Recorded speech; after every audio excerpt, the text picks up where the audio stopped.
especialistas alertam para os riscos de usar anabolizantes sem orientação médica.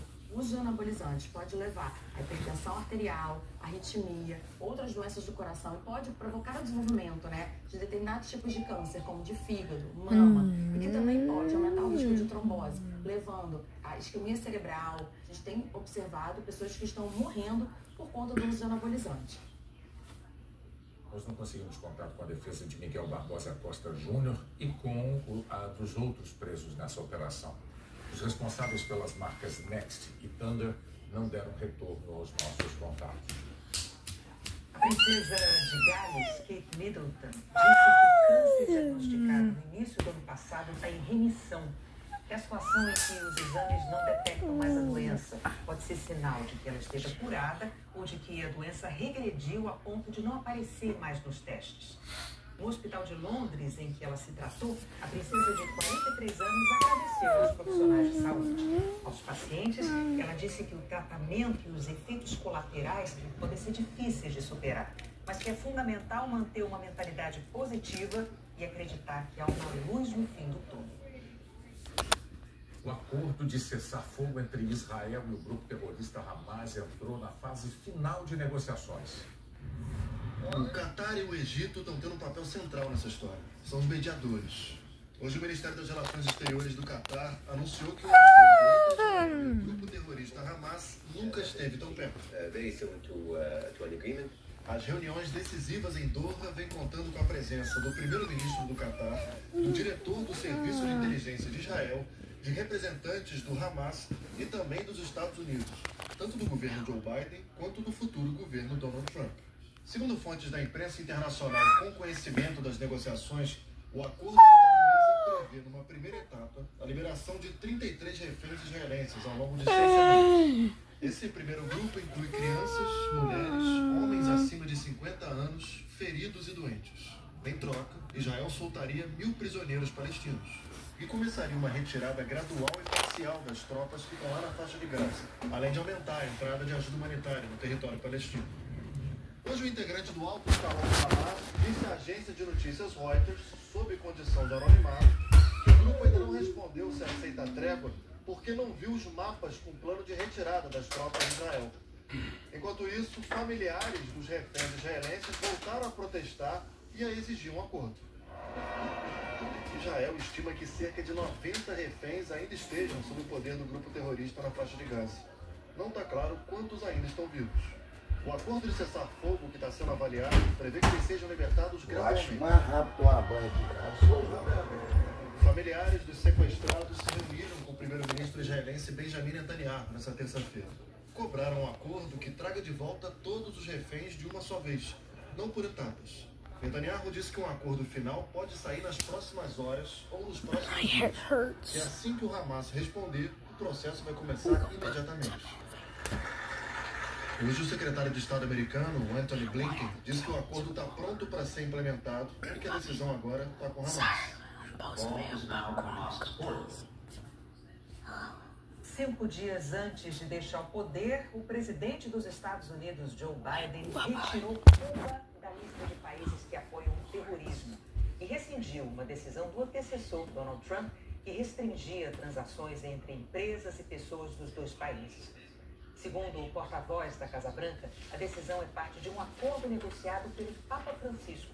Em troca, Cuba se compromete a libertar mais de 500 manifestantes presos durante protestos contra o governo cubano.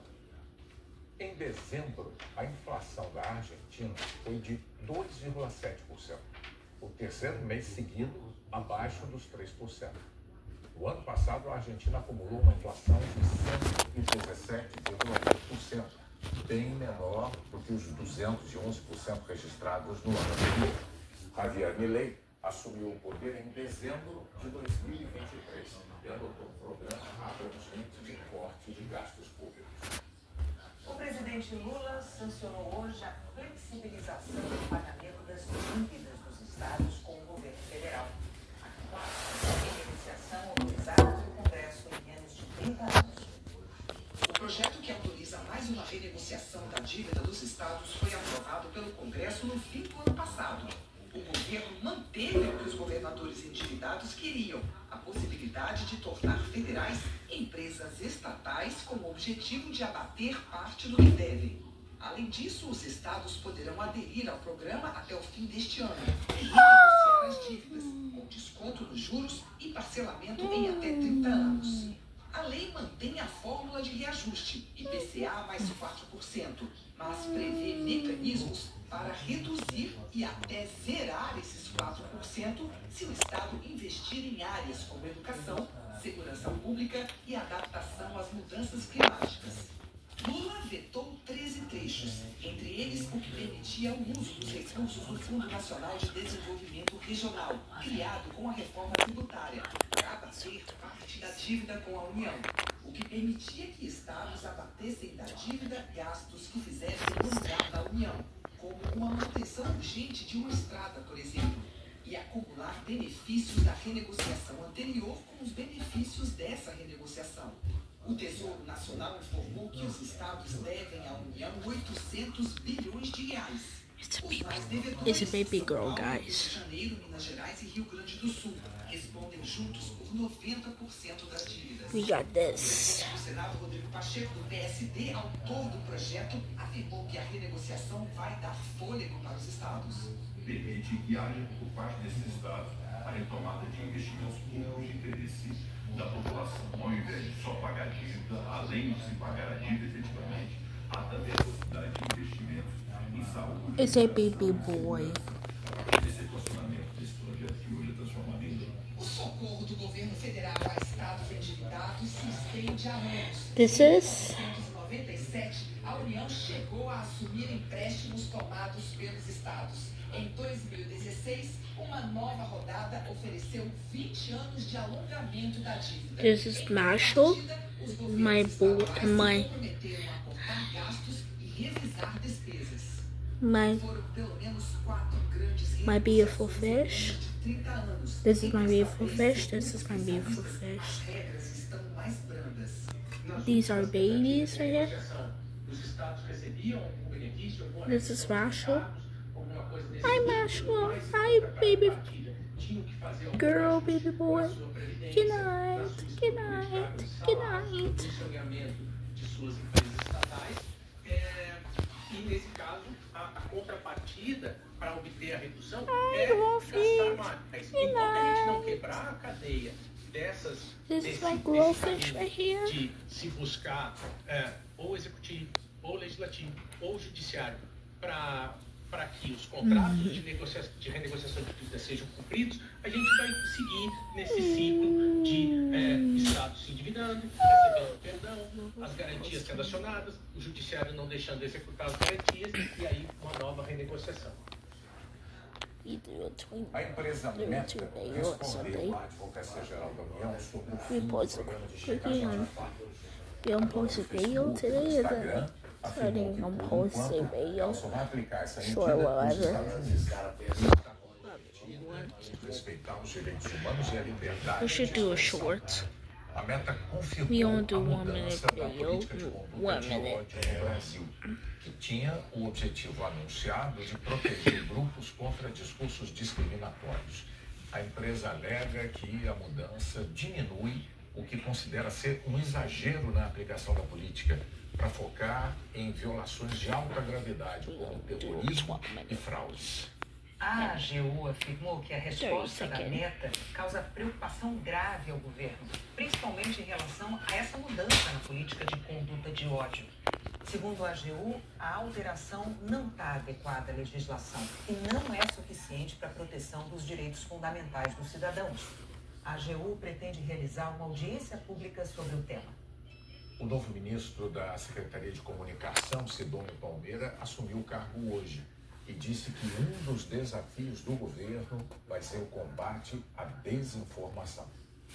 O novo ministro discursou na cerimônia de posse e criticou a decisão da Meta em reduzir o controle sobre checagem de informações, o que poderá, segundo ele, aumentar as fake news. Sidônio Palmeira disse ainda que um dos objetivos do governo é desmentir e enfrentar a desinformação.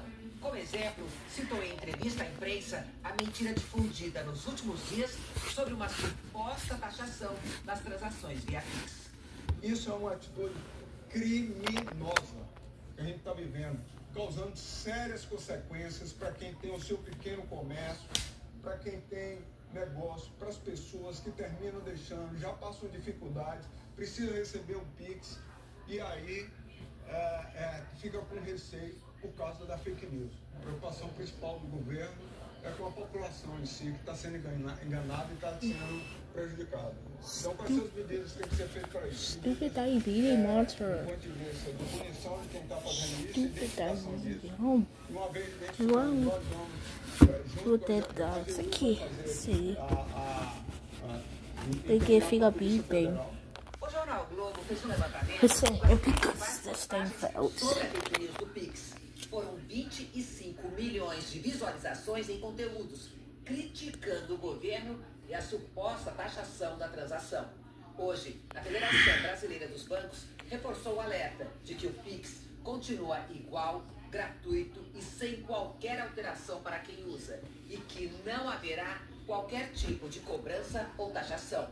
O comunicado ressaltou ainda que não são verdadeiras informações de que os usuários do Pix precisarão declarar à Receita Federal o montante que movimentam. O ministro da Fazenda, Pedro Haddad, denunciou hoje uma nova fake news com a imagem dele. Ele foi vítima de uma manipulação difundida nas redes sociais com uma imagem falsa de uma reportagem do G1. A mentira diz que o governo estuda cobrar uma taxa ambiental sobre carros com mais de 20 anos. Infelizmente, algumas pessoas não estão levando a sério o que isso pode significar para a democracia.